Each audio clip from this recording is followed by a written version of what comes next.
Hello, welcome back to another Vanmanyo Reviews episode. In this series, I look at different journeys across the UK and rank them on various different factors. Today is the third episode in this series, so do make sure you've checked out the previous two in the link in the description below. Today, I'm checking out Cross Country's Class 170 from Birmingham New Street to Nuneaton Station, so let's have a look at what this service has to offer.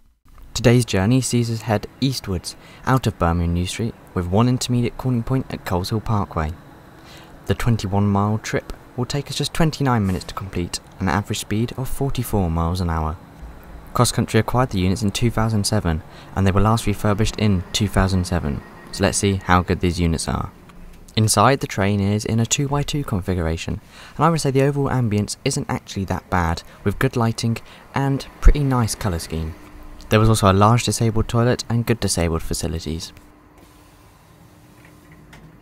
Just before we have a look around the seat, if you are enjoying the video, a like and subscription would be greatly appreciated. Thank you. Well, legroom definitely isn't a strong point at this unit and is very small.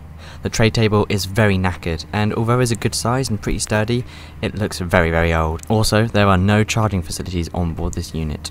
The whole seat area also feels just pretty old and dirty. The armrest also has a huge chunk taken out of it for some reason.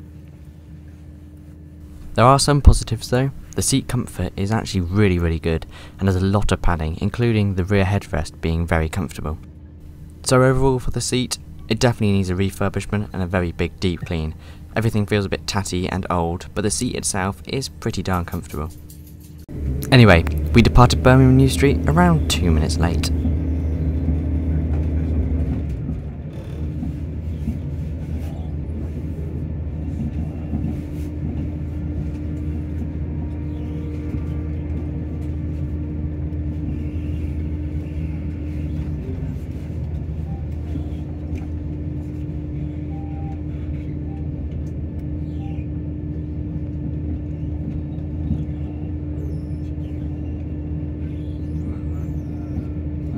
Trains are in a sort of style like a regional train. They don't have full-on intercity vestibules, but they do have these glass partitions separating them. They also have aircon, heating and luggage racks, which you would all expect from a pretty modern train. By this stage we were working our way out of Birmingham and into Warwickshire for our first stop of Coleshill. As you can hear, there is actually quite a big noise issue on board these, with lots of vibrations and squeaking going on. This is not different to when I reviewed the Chiltern Mark IIIs, which you can check in the top right hand corner. Now we are running parallel to the M6 and close to the famous Fort Dunlop Old Factory. And before too long we were at Coleshill Parkway Station. A modern station, it was opened in 2007 to serve the town of Coleshill.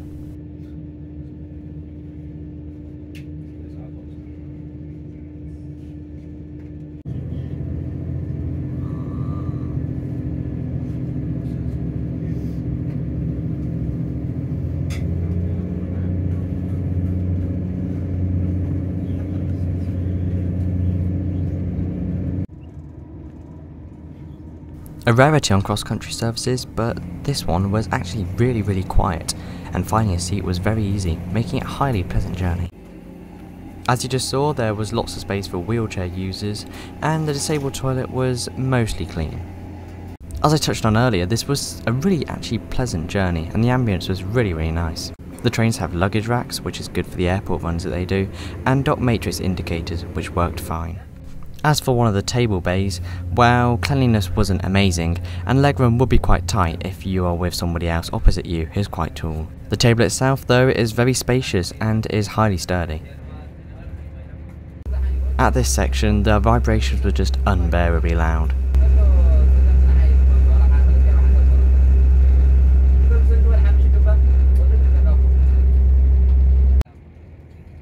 If you look at this shot, you can see that the panels are just all a bit wonky, and perhaps some work needed here to reduce vibration. And finally, the vestibules were kitted out with litter bins.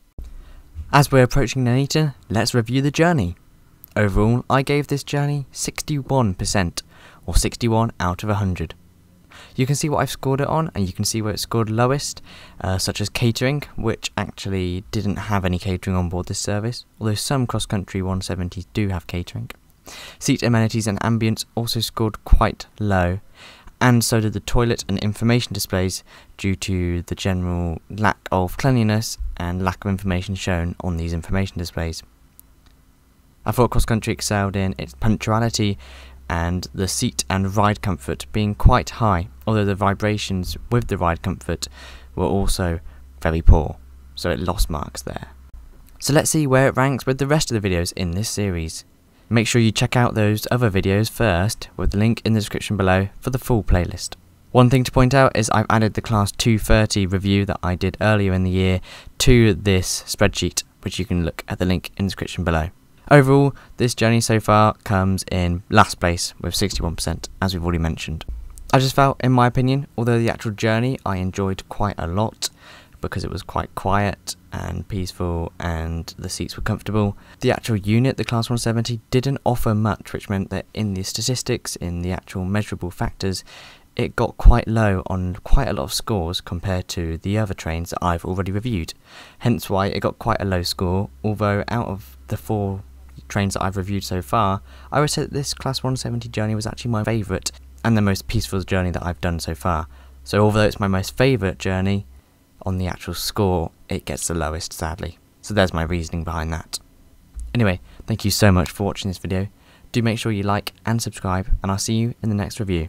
I'll leave you with us departing Nuneaton. Goodbye.